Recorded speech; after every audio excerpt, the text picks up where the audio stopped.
പണ്ട് ആനിമൽ പ്ലാനറ്റിലും ഡിസ്കവറിയിലും ഒക്കെ ഇദ്ദേഹത്തിന്റെ ഷോസ് കണ്ടത് ഓർമ്മയില്ലേ? കാക്കി വേഷവും മുഖത്തെപ്പോഴും ചിരിയും നിറയെ തമാശകളും ഒക്കെ ആയിട്ട്. എന്നാൽ ഇടപഴകുന്നതാകട്ടെ നമ്മളെല്ലാം ഭയപ്പെടുത്തുന്ന മുതലകളും പാമ്പുകളും ഒക്കെ ആയിട്ട്.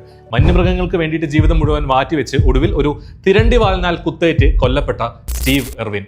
100 Days 100 Stories Day 9. ഓസ്ട്രേലിയക്കാരനായ സ്റ്റീവ് ഇർവിന്റെ കുട്ടിക്കാലം മുഴുവൻ ചെലവഴിച്ചത് മൃഗസ്നേഹികളായ മാതാപിതാക്കൾ തുടങ്ങിയ സൂവിലായിരുന്നു.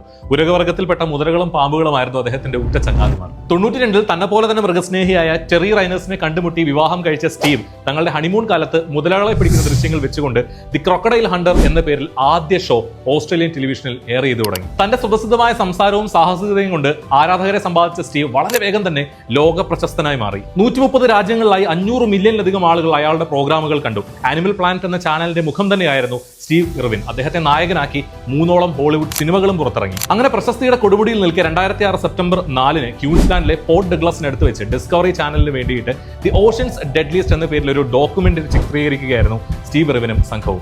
വമ്പൻ സ്രാവുകളെ കുറിച്ചുള്ള ചിത്രീകരണത്തിനിടയിൽ പൊതുവെ വലിയ അപകടകാരികളല്ലാത്ത തിരണ്ടി മീനുകളുടെ ഒരു സംഘം നീന്തിയെടുക്കുന്നത് സ്റ്റീവ് ശ്രദ്ധിച്ചിട്ടുണ്ടായിരുന്നു. എന്നാൽ നിമിഷങ്ങൾക്കകം തന്നെ ആ കൂട്ടത്തിലെ ഒരു തിരണ്ടി മീനിന്റെ വാലറ്റത്തുള്ള കൂർത്ത മുള്ള് സ്റ്റീവിന്റെ നെഞ്ചിൽ കുത്തിക്കയറി കഴിഞ്ഞിരുന്നു. കുത്തിയ മുള്ള് സ്വയം വലിച്ചൂരി സ്റ്റീവ് അവിടെ തന്നെ മരിച്ചു വീണു. സകല ജീവജാലങ്ങളും പരസ്പരം ബന്ധപ്പെട്ടിരിക്കുന്നതും അതുകൊണ്ട് തന്നെ അവയെ സംരക്ഷിക്കേണ്ടത് ഏറ്റവും ഉദാത്തമായ സൃഷ്ടിയെന്ന് അവകാശപ്പെടുന്ന മനുഷ്യന്റെ കടമയാണെന്നും സ്റ്റീവ് ഇർവിൻ നമ്മളെ ഓർമ്മിപ്പിച്ചുകൊണ്ടേയിരിക്കുന്നു.